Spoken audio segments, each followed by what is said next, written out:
Este seria o primeiro ano que eu passaria o Natal sozinha. Acho que sou a mais triste do que realmente foi, mas eu não podia pagar a passagem de avião para minha cidade e também não conseguia tirar mais tempo de férias para valer a pena a viagem. De qualquer forma, eu sempre gostei de ver as decorações dos outros e de sair dirigindo ou caminhando no dia de Natal. Quando acordei, liguei o filme antigo do Grinch e preparei um bom café da manhã. Depois passei a próxima hora no Facetime com meus pais e irmãos. Depois de tudo isso, já era provavelmente meio-dia. Eu não tinha muito mais o que fazer, mas em algum momento saí para pegar a correspondência, e, quando abri a porta, havia pegadas na neve na minha varanda. O estranho é que elas estavam congeladas, não recém-feitas na camada de neve fofa. Elas claramente haviam sido feitas horas antes, provavelmente durante a noite, quando as temperaturas estavam bem abaixo de zero. Olhei ao redor, mesmo sabendo que quem quer que fosse já não estava mais ali, e então fui pegar minha correspondência. Foi muito estranho. Não sei se fiquei com medo, mas definitivamente me senti um pouco inquieta. Eu realmente não sabia o que fazer a respeito disso. Tentei seguir meu dia sem me preocupar muito. Era Natal. Deixei alguns filmes rodando enquanto abri os presentes e as cartas que minha família havia enviado pelo correio. Por volta das 3 da tarde, comecei a ficar entediada e chequei a previsão do tempo. Estava previsto ficar muito mais frio mais tarde, então decidi dar uma caminhada pelo bairro enquanto ainda tinha chance. Me agasalhei bem e comecei a caminhar pela calçada, observando as luzes de Natal e apreciando a calmaria. Pouco tempo depois, notei outra pessoa andando pelo bairro. Era a única pessoa que vi e estava andando do outro lado da rua. Não pensei muito nisso, mas, alguns minutos depois, essa pessoa passou por mim novamente. Olhei 2 vezes, pensando estar imaginando coisas, porque não havia como termos nos cruzado tão rápido, a menos que a pessoa tivesse dado meia volta logo depois de passar por mim pela primeira vez. Continuei andando e cheguei a uma bifurcação, onde podia voltar para casa ou continuar dando a volta no bairro. Acabei indo para casa. Não foi por causa do homem que vi, claro, aquilo era estranho, mas algo mais parecia errado e me fez querer voltar. Entrei pela porta da frente, assustadoramente. Logo depois de entrar ouvi uma batida nela. Eu mal tinha tirado as botas e ainda estava ali perto. Meu coração disparou no peito, como se eu soubesse que algo estava errado. Olhei pelo olho mágico e vi um homem muito perto, usando um boné do Real Madrid inclinado para baixo, cobrindo o rosto. Estranhamente, ele parecia familiar, mas eu não sabia por quê. No momento, pensei que fosse apenas porque ele era o homem que vi andando pelo bairro. Ele bateu novamente. Eu sabia que ele já tinha me visto entrar. "O que você precisa?" gritei.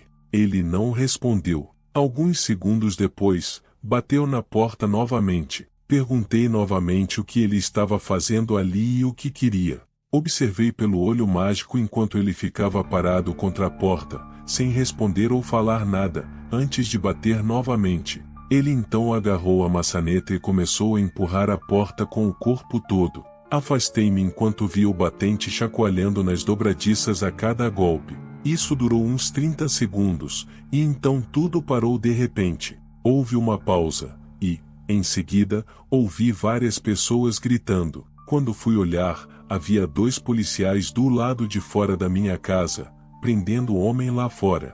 Fiquei completamente confusa e sem saber como isso aconteceu. Pensei que fosse algum tipo de milagre que eles tivessem aparecido na hora perfeita. Acontece que um vizinho tinha ligado para a polícia e relatado um homem agindo de forma estranha, andando para lá e para cá na nossa rua por horas com uma arma nas mãos. Mais perturbador ainda é que eu conhecia o homem. Ele era um ex-namorado de uns 6 anos atrás.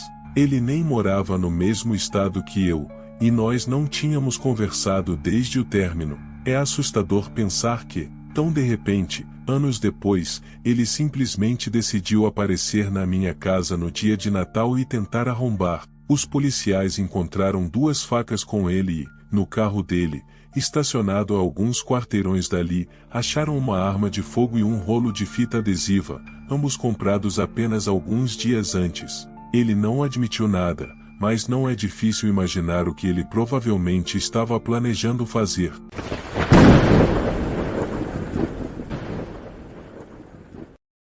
Tive uma experiência e tanto há algum tempo durante a temporada de festas. Um tipo de encontro que me deixou bem desconfortável em relação a duas coisas que eu realmente amava: o Natal e minha própria terra de caça. Pelo resto da minha vida, me lembrarei com mais clareza que meu aniversário. Era tarde de Natal e minha família havia se reunido na minha casa no interior de Oklahoma. Nos últimos 15 anos, tenho sido dono de cerca de 80 acres de terra florestada. Havia muitos carvalhos arbustivos e alguns pinheiros com uma vegetação rasteira e emaranhos que faziam um bom habitat para a vida selvagem. Pela manhã, abrimos os presentes. Minha esposa e eu recebemos os netos e seus pais, e todos tentaram se apertar na nossa velha sala de estar. Depois da troca de presentes, meu neto de 10 anos, Pedro, não parava de me cutucar, insistindo para que saíssemos para caçar. Ele tinha acabado de começar a caçar com arco naquele ano e achei que seria uma boa oportunidade para passar um pouco de conhecimento e tradição. Eu tinha 58 anos na época e fazia esse tipo de coisa desde antes da idade dele, então pensei, por que não? Saímos pouco depois do almoço. Pedro e eu pegamos nossos arcos e seguimos em direção à floresta. Minha casa ficava perto da borda norte da propriedade e os melhores pontos de caça estavam mais ao fundo. Conhecia aquele lugar como a palma da minha mão, sabia exatamente onde os veados, e ocasionalmente, javalis selvagens costumavam aparecer. Caminhamos por uns bons 30 minutos e Pedro parecia empolgado. Dava para perceber pela forma como ele ficava ajustando nas mãos e olhando ao redor, absorvendo toda a paisagem. Tentei mantê-lo em silêncio, dizendo, paciência, filho, isso é a caça. Apenas mantenha os olhos atentos e os ouvidos alertas. De vez em quando, ele cochichava algo sobre como era incrível estar ali. Para ser honesto, aquilo aqueceu meu coração, o tipo de coisa com que os avós sonham. Tínhamos uma pequena cabana na propriedade que eu havia construído uns 10 anos antes. Era um lugar para descansar, guardar ferramentas e se aquecer caso o tempo ficasse muito frio. Comprei um pequeno gerador para o local, só para ter luz e um aquecedor portátil. Nada muito sofisticado ou caro, apenas o suficiente para evitar que os dedos congelassem durante longas estadias. Naquele dia, fazia bastante frio, por volta de 4 graus negativos, se não me engano. Estávamos bem agasalhados, mas decidimos parar na cabana para nos aquecer antes de encontrar nosso ponto de caça. A cabana era pequena, apenas um cômodo, com espaço suficiente para algumas cadeiras, uma mesa pequena e ganchos na parede para pendurar chapéus e casacos. Pedro esfregava as mãos enquanto eu ligava o gerador.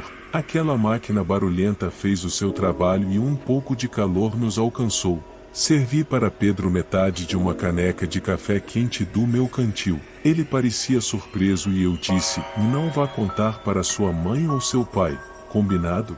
Ele sorriu para mim como se eu tivesse contado o segredo mais engraçado do mundo e começou a bebericar, provavelmente sem gostar muito do sabor. Ficamos ali sentados, os dois, tentando afastar o frio dos ossos. As paredes de madeira da cabana rangiam de vez em quando e eu me reclinei, aproveitando o momento. Após uns 15 minutos, decidimos que era hora de seguir para um dos meus antigos esconderijos. Era um lugar improvisado, camuflado atrás de alguns arbustos, com uma ótima visão de uma pequena clareira.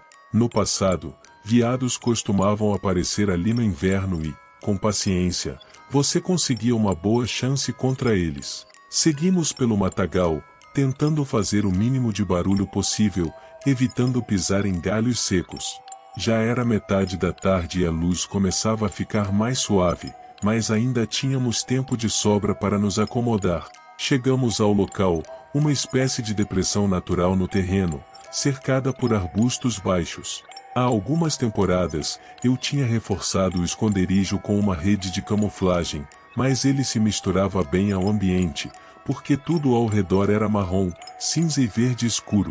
Nos agachamos. Pedro estava à minha esquerda. Não dava para chamar aquele lugar de confortável exatamente, mas também não era ruim. Eu tinha levado vários daqueles aquecedores que as mulheres usam para a cólica, onde você aperta a moedinha de metal para esquentar a bolsinha. Dividíamos um de vez em quando e tudo corria bem. Ficamos em silêncio, ouvindo o vento, observando a floresta e esperando. Cerca de 1 hora se passou sem muita coisa acontecendo. Pedro começou a ficar inquieto, algo normal para um garoto em sua primeira caçada séria. De repente, ele começou a me cutucar no ombro, primeiro devagar, depois mais rápido. Quando me virei para mandá-lo fazer silêncio, vi verdadeiro medo nos olhos dele. Ele sussurrava: "Vô, o que é aquilo?" Coloquei um dedo nos lábios para sinalizar silêncio e tentei seguir o olhar dele. Ele estava olhando, talvez a uns 20 metros de distância, para a direita de um grande carvalho velho. Eu estreitei os olhos, tentando enxergar. Não vi nada que me alarmasse, apenas o tronco e algumas saliências rugosas na casca. Sussurrei de volta: "Filho, não vejo nada." "O que você está apontando?" Ele se aproximou e cochichou um pouco mais alto, e na árvore. Meu coração começou a disparar. Não é comum ver uma criança tão assustada daquele jeito.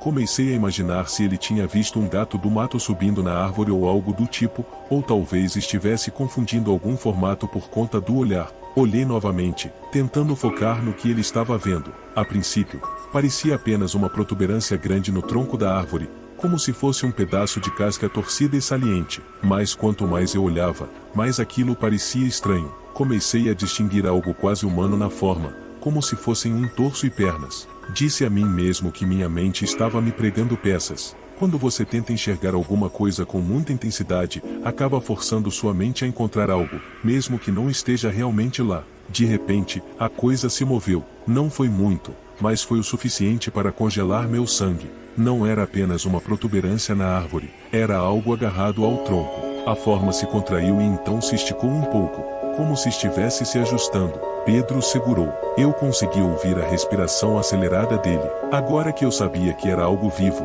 fiquei tentando entender o que exatamente estávamos vendo. Era maior do que um humano, mas parecia se misturar perfeitamente com o tronco. A pele, e se é que era pele, e parecia áspera e marrom, como a casca da árvore, mas com uma textura mais estranha, como enraizada no tronco. Cabeça. Sim, havia uma cabeça, ou algo parecido. Ela se inclinou levemente para o lado e, nesse momento, pude ver algo brilhando onde os olhos deveriam estar. Era difícil descrever, mas parecia como luz refletida, como se os olhos fossem feitos de vidro ou pedra polida. Pedro começou a se mexer, provavelmente pronto para sair correndo, mas coloquei uma mão no ombro dele para mantê-lo parado e cochichei o mais calmamente que pude: "Não se mexa." Meu instinto era proteger meu neto, mas eu não sabia o que estávamos enfrentando. Minha mente tentava desesperadamente encontrar uma explicação lógica, mas aquilo parecia muito errado. A coisa se moveu novamente, dessa vez descendo lentamente pelo tronco da árvore, como se estivesse deslizando. Não dava para ouvir nenhum som, nenhum galho se quebrando, nem um farfalhar de folhas, apenas aquele movimento. Eu sabia que não podíamos ficar ali por mais tempo, então sussurrei para Pedro: "Devagar, vamos nos afastar, sem correr." Ele assentiu com os olhos ainda arregalados e começou a se mover junto comigo. Cada passo parecia durar uma eternidade. O tempo parecia desacelerar enquanto nos afastávamos, tentando não fazer barulho. Quando finalmente estávamos a uma distância segura, perto da cabana, virei-me para olhar mais uma vez para a árvore. Não vi mais nada lá. A coisa tinha sumido. Até hoje, não sei o que era aquilo, e talvez nunca saiba, mas algo naquela experiência me deixou marcado. Depois daquele dia, comecei a evitar aquela parte da minha propriedade. Não contei a ninguém da família o que aconteceu, mas uma coisa é certa, e nunca mais olhei para as árvores da mesma forma.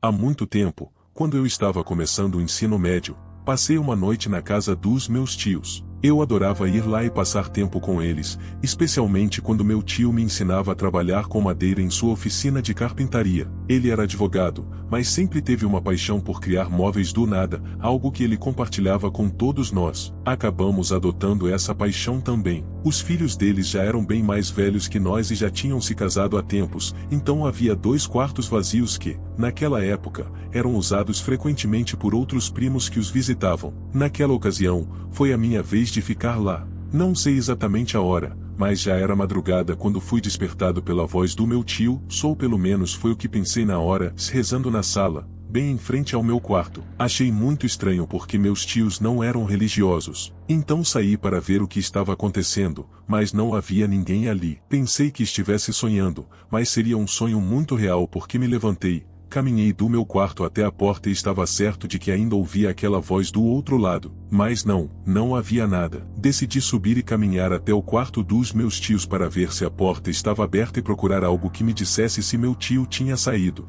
Mas, quando cheguei lá, a porta do quarto estava fechada. Além disso, ouvi os 2 roncando. Até minha tia, tão pequena e magra, roncava bem alto. Já tínhamos passado por isso quando eles ficavam na minha casa, então eu sabia que os 2 estavam dormindo profundamente. Achei absurdo acordá-los para perguntar se algum deles tinha estado na sala. Voltei para o meu quarto. Passei pela sala, que continuava vazia, e tudo parecia em paz. Nem mesmo da rua vinha qualquer tipo de ruído. Assim que fechei a porta do meu quarto, ouvi novamente os murmúrios de rezas atrás de mim. Abri a porta para ver se havia alguém, mas não. Assim que abri a porta, o som desapareceu de novo. Fechei a porta mais uma vez, e assim que fiz isso, as rezas voltaram. Achei aquilo um absurdo e abri a porta imediatamente, com certeza de que o som iria parar novamente e que eu encontraria a sala vazia. Mas, dessa vez, não foi assim. Ao abrir a porta pela segunda vez, vi uma pessoa ajoelhada no meio da sala, de costas para mim, mas com a cabeça virada em minha direção. Ela usava uma túnica com capuz, e a única coisa que consegui ver no escuro foi seu rosto ou máscara, pois parecia uma caveira. Fechei a porta e imediatamente a tranquei. Recuei até a cama, ouvindo as rezas do lado de fora mais uma vez. Dessa vez, parecia que estavam se aproximando da porta. Não tenho ideia de quanto tempo aquilo durou, mas acho que os sons ficaram lá por alguns minutos antes de cessarem.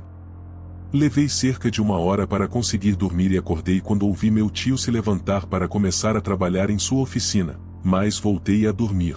Acordei tarde, só quando me chamaram para o café da manhã. Estavam preocupados, e eu disse que tinha tido uma noite ruim, mas não me atrevi a contar o porquê.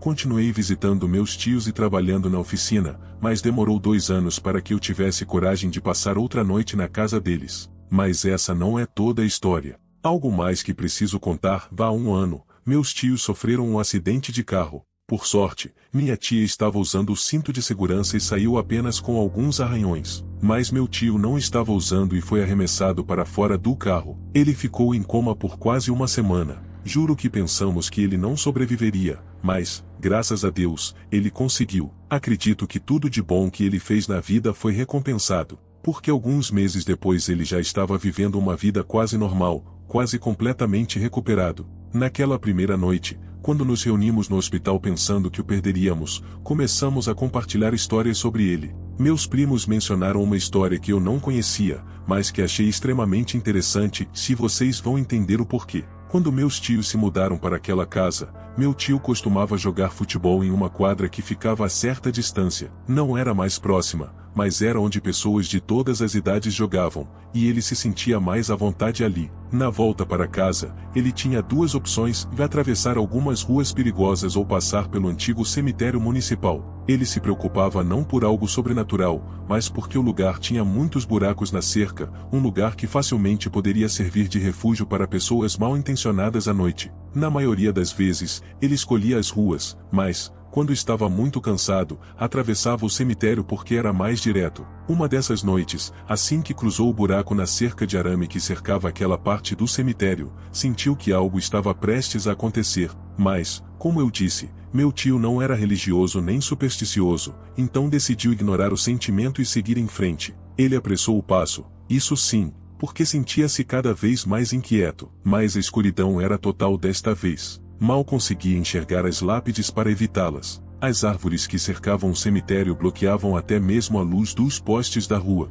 De repente, ele ouviu alguém caminhando à sua frente, a poucos passos. Ele parou completamente, escutou mais passos e depois mais. Percebeu que havia um grupo de pessoas à sua frente que, por sorte, ainda não o tinha visto. Tentou se localizar, olhar ao redor e encontrar outro caminho, mas não conseguiu. Agachou-se atrás de uma lápide e tentou enxergar à frente. Ajustando os olhos à escuridão, ele conseguiu distinguir algumas silhuetas. E, então, em uma delas, se acendeu uma tocha. Naquele momento, as figuras se iluminaram. Eram 7, todas encapuzadas, como se fossem monges vestidos de vermelho. Meu tio não conseguiu conter a surpresa e, então, eles se viraram na direção dele. Todos usavam algum tipo de máscara. Assim que o viram, sem hesitar, avançaram em sua direção. Tudo o que ele pôde fazer foi correr de volta pelo caminho por onde tinha vindo, às cegas, pedindo aos céus para não cair, pois nem conseguia enxergar o chão.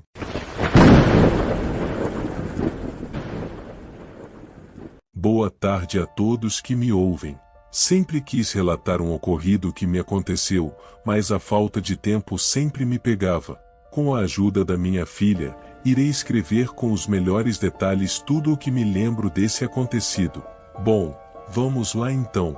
Meu nome é Rita Gonçalves, tenho 62 anos, e vivo em uma casa simples localizada na zona rural de Minas Gerais, em um terreno que minhas irmãs e eu adquirimos. Desde que me casei, cuido desse lugar com o mesmo empenho com que minha mãe cuidava de nós.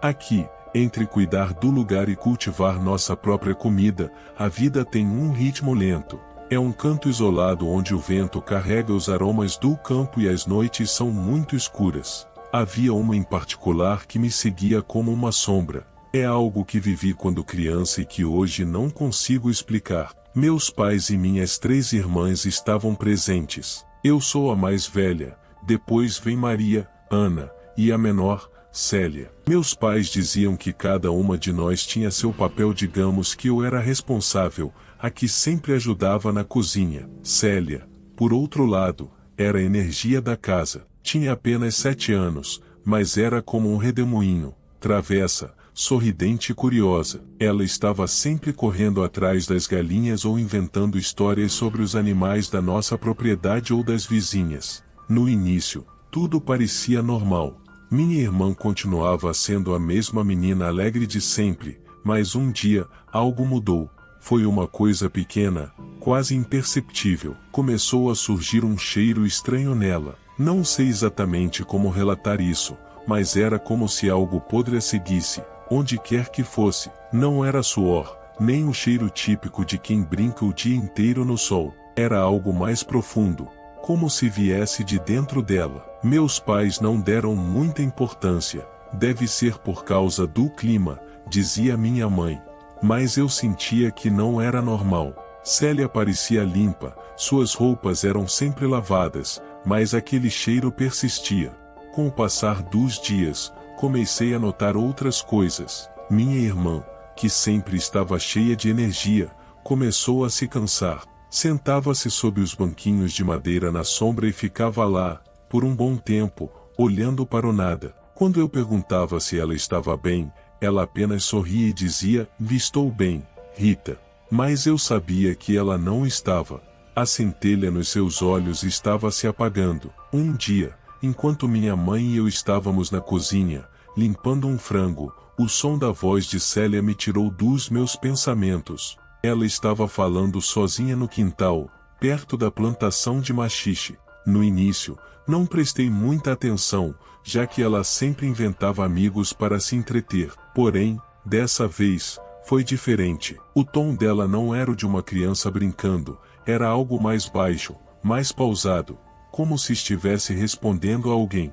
Parei com o canecão na mão e prestei atenção. Depois de alguns segundos, aproximei-me devagar da janela e afastei a cortina com cuidado. Agora, lá estava ela, de pé ao lado das árvores, com as mãos juntas na frente, como se estivesse rezando. "Célia", chamei em voz baixa, tentando não assustá-la. "Com quem você está falando?" "Com uma menina", respondeu ela, com a voz tranquila. Engoli em seco e olhei para as árvores, mas não vi ninguém, apenas os galhos balançando suavemente. "Que menina?" perguntei, tentando manter a calma. "Ela está aqui, mas se escondeu. Disse que quer que eu brinque com ela." Foi minha mãe quem percebeu primeiro que Célia não estava mais comendo. De manhã, mal provava um pedaço de pão. Ao meio-dia, Olhava para a comida como se não soubesse o que fazer com ela. Na janta, apenas pegava o caldo ralo do feijão.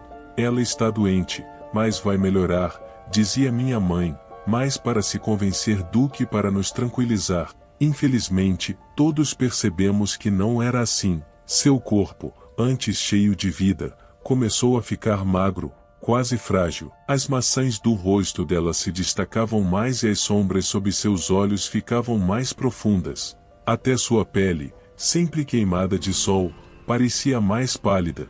Naqueles tempos, aqui no campo, as pessoas não iam ao médico por qualquer coisa. Tudo se resolvia com remédios caseiros. Minha mãe, primeiro, preparou um chá amargo, acreditando que talvez tivesse pegado um resfriado. Célia bebeu tudo, mas não parecia funcionar. Depois, tentou banhos mornos de manjericão e alecrim, dizendo que ajudariam a limpar o corpo dela de qualquer coisa ruim. Célia deixou que fizessem, mas o cheiro rançoso que emanava dela não diminuía. As noites também começaram a mudar. Compartilhávamos o quarto como sempre, mas o silêncio do cômodo, que antes era confortante, agora parecia opressivo. Certa madrugada, acordei de repente com o coração disparado, sem motivo aparente. Não sabia o que tinha me acordado até que ouvi. Era um som baixo e irregular, como se algo estivesse raspando suavemente a madeira. Fiquei imóvel na cama, olhando para o teto, tentando me convencer de que talvez fosse um rato no chão. Mas então ouvi de novo, e percebi que não vinha do chão, vinha da cama de Célia. Era a respiração dela. Ela inspirava devagar, mas o som que saía era estranho, incomum. Não era o normal de alguém respirando, era mais profundo, quase gutural, como um ronco que não combinava com um corpo tão pequeno. Uma noite, por volta da meia-noite, seu grito rompeu o silêncio da casa. Não foi um grito normal, e não era a voz de Célia. Era algo profundo e rouco, como se uma mulher idosa tivesse tomado o lugar dela. Meus pais chegaram correndo do quarto deles. Meu pai segurava uma lâmpada a querosene, e sua luz oscilante iluminava o cômodo. Eles ficaram ali por vários minutos, até conseguirem acalmá-la e ela finalmente conseguir dormir novamente. Com o passar dos dias, minha mãe decidiu que os remédios caseiros já não eram suficientes. Todas as noites, depois da janta, rezávamos o rosário no quarto dela. Mamãe colocava uma vela ao lado da cama e toda a família se reunia ao redor. Papai liderava as orações enquanto nós o seguíamos em voz baixa. Na primeira noite, Célia ficou deitada, olhando para o teto, sem fazer barulho. Minha mãe insistiu que o rosário a acalmaria, mas eu não estava tão convencida. Na noite seguinte, ela começou a nos insultar. No início, eram murmúrios que não conseguíamos entender direito, mas logo ficou mais claro. Papai tentou acalmá-la, aproximando-se, mas Célia o mordeu com rapidez. O silêncio que se seguiu foi tão pesado que nenhum de nós soube como reagir. Naquela noite,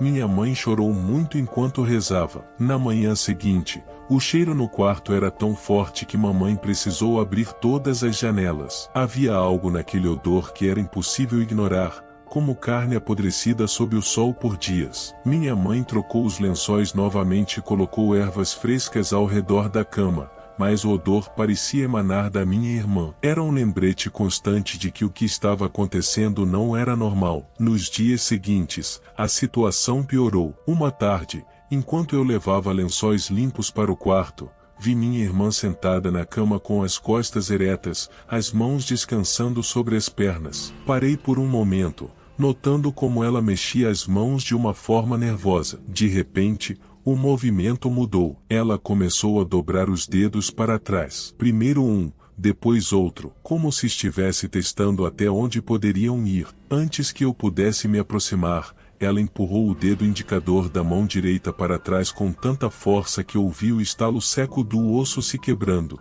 O som me fez dar um passo para trás, levando a mão à boca para não gritar. Minha irmã soltou um grito de dor e agarrou a mão com força. Corri até a porta e chamei por minha mãe. Ela chegou correndo, seguida do meu pai. "Como você fez isso, minha filha?" perguntou ela, mas Célia não respondeu. Eu fiquei calada. Como poderia contar que tinha visto minha irmã dobrar os dedos de forma tão doentia? As noites seguintes foram um tormento. Célia não dormia e não nos deixava dormir. Os sons eram insuportáveis. Uma noite, a encontramos se jogando contra a parede. Sua cabeça ia e vinha com força. Meu pai correu para segurá-la e gritou enquanto tentava contê-la. Sua força era incrível para uma criança tão pequena. Meu pai, um homem acostumado ao trabalho pesado, mal conseguia mantê-la quieta. Os ruídos que ela fazia durante a madrugada me deixavam nervosa, e às vezes eu preferia rezar em silêncio até o cansaço me vencer. Aquela noite não foi diferente. Mas algo me despertou no meio da madrugada. Um som suave, como uma porta se abrindo. Abri os olhos e vi a cama de minha irmã vazia. A coberta que nossa avó havia feito estava no chão e a porta do quarto estava entreaberta. Mãe, a Célia saiu, gritei, despertando todos. Meus pais saíram enquanto eu fiquei com minhas irmãs, observando pela porta. Meu pai iluminava o terreno com sua lâmpada. Ouvi sua voz chamando por Célia várias vezes, mas não houve resposta. Ele voltou quando o sol já estava forte. Estava com o rosto abatido, o corpo cheio de barro vermelho e as mãos tremendo. Deixou o canivete sobre a mesa, e minha mãe começou a chorar. Eu me senti incapaz de me mover. Havia algo no rosto dele que me encheu de um medo que eu nunca tinha sentido antes. 10 minutos depois, sem almoço, todos saímos para procurá-la pelo mato, chamando por ela com a esperança de ouvir sua voz. Mas o tempo passou, e não encontramos nada. No segundo dia, a procura continuou. O cansaço e a preocupação nos consumiam. Cada vez era mais difícil manter qualquer pensamento positivo. Chegamos ao rio quando o sol já estava alto. Enquanto mamãe e eu procurávamos perto da margem, uma das minhas irmãs atravessou para as pedras maiores. Aqui está, gritou ela, com uma voz que nunca vou esquecer. Me virei imediatamente e vi como ela levou as mãos ao rosto, recuando e tremendo. Corri até onde estava e então a vi. Célia estava ali, entre as pedras, de bruços. Vestia a mesma roupa daquela noite, e o cabelo estava grudado no rosto. Sua pele tinha um tom acinzentado, e a água passava por baixo do corpo dela, como se tentasse levá-la. Papai chegou logo depois. Foi ele quem a carregou nos braços, com o rosto endurecido pela dor. Mamãe não parou de chorar durante todo o caminho, e eu sentia um peso insuportável no peito. Havíamos perdido minha irmã, e não havia nada que pudesse trazer de volta. Tantos anos depois, ainda não consigo entender o que aconteceu com Célia. Sempre que fecho os olhos e penso naqueles dias, é como se o tempo não tivesse passado. Ainda vejo seu olhar fixo e sinto o cheiro que preenchia a casa. Tudo continua tão fresco em minha memória que, às vezes, parece que aconteceu ontem. Vivo aqui, na mesma terrinha, mas não na mesma casa. Aquela já caiu com a forte chuva que tivemos alguns anos atrás. Meus pais faleceram há muito tempo e minhas irmãs se mudaram para São Paulo, onde tem uma grande casa de materiais de construção. Elas sempre me convidam para ir morar com elas, dizem que é melhor deixar certas lembranças para trás. Não sei se isso ajudaria em algo, mas, ultimamente, tenho sentido muita falta da Célia. Às vezes fico imaginando como teria sido nossas vidas se nada disso tivesse acontecido. Bom, não irei me estender mais, pois sei que essa história ficou bem grande. Agradeço àqueles que me ouviram e desejo ótimas festas a todos.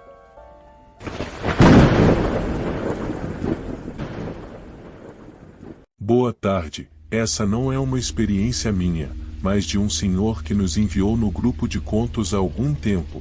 Meu nome é Joselito, sou motorista de aplicativo aqui no Espírito Santo e estou nesse trabalho há pouco tempo. Normalmente, as noites de fim de semana costumam ser muito boas, com tarifas altas que fazem valer a pena sair para trabalhar. Vou falar de uma noite em que estava dirigindo desde o centro da cidade quando aceitei uma corrida que ia das margens até próximo a Anchieta. Eu sabia que era perigoso em termos de segurança, mas decidi continuar trabalhando apesar do horário. O passageiro era um jovem muito gentil, e não tive problemas durante o trajeto. No entanto, conforme nos aproximávamos do destino, comecei a me preocupar. Era nos limites muito afastados das pessoas. Quando o deixei, tentei sair rápido dali, embora preferisse aceitar outra corrida para não andar sozinho por aquela área. Foi então que aceitei outra, me afastando ainda mais em direção a uma estrada que conectava os bairros próximos. Era um caminho completamente escuro, e apenas os faróis do meu carro iluminavam o trajeto. O vento batia forte nessa noite, e mesmo com as janelas fechadas, eu podia ouvi-lo e vê-lo estampado no para-brisa. Enquanto dirigia, algo estranho aconteceu e comecei a ver silhuetas paradas à beira da estrada. Não pareciam pessoas normais. Não tinham roupas nem cores, apenas formas que caminhavam no meio da noite. Pensei que talvez fossem pessoas acostumadas à escuridão daqueles lugares. Finalmente cheguei ao local onde deveria buscar meu próximo passageiro. O rapaz me agradeceu muito, pois já era por volta de 1 da madrugada. Meio desconfiado, comentei que, ao ir buscá-lo, havia visto pessoas andando à beira da estrada que me pareceram estranhas. Antes de terminar, ele me interrompeu, dizendo: pessoas? Isso me surpreendeu, mas ele explicou que, toda vez que pedia uma corrida nesse horário, os motoristas mencionavam o mesmo, que viam pessoas caminhando naquela estrada, mas que isso era quase impossível. Fiquei um pouco pensativo, mas me mantive calmo, pois essa corrida me levou um pouco mais para perto da cidade. Quando o deixei, ele me disse para ter cuidado e pediu que eu dirigisse com atenção. Pouco depois, recebi outra corrida, a terceira naquela região. O destino era numa área mais movimentada, então decidi aceitar.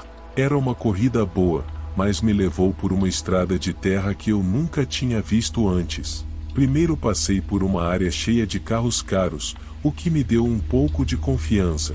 No entanto, logo o GPS me levou para um caminho de terra, afastando-me das luzes e me levando a uma trilha estreita cercada por árvores espinhosas. O vento fazia com que as árvores ao longe parecessem se fechar, como em um filme de terror. Continuei dirigindo até chegar ao ponto indicado, um salão iluminado com um quiosque. Presumi que meu passageiro fosse algum segurança, garçom ou alguém terminando o turno tarde, mas algo não fazia sentido.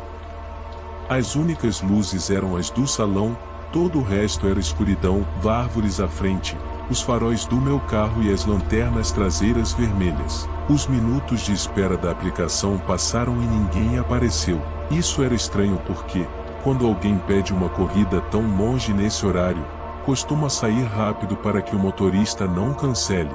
Enviei uma mensagem ao passageiro, mas não foi entregue. Foi então que algo estranho começou. Senti que havia gente ao redor. Houve passos, e tive a sensação de que alguém estava prestes a entrar no carro. Olhei pelos retrovisores e vi as mesmas silhuetas entre as árvores que tinha visto antes, mas agora mais próximas. Podia jurar que quase sentia mãos tentando abrir as portas.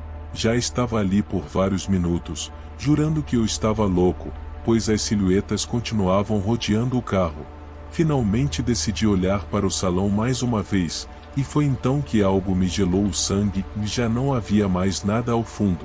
Era como se o salão que eu tinha visto nunca tivesse existido.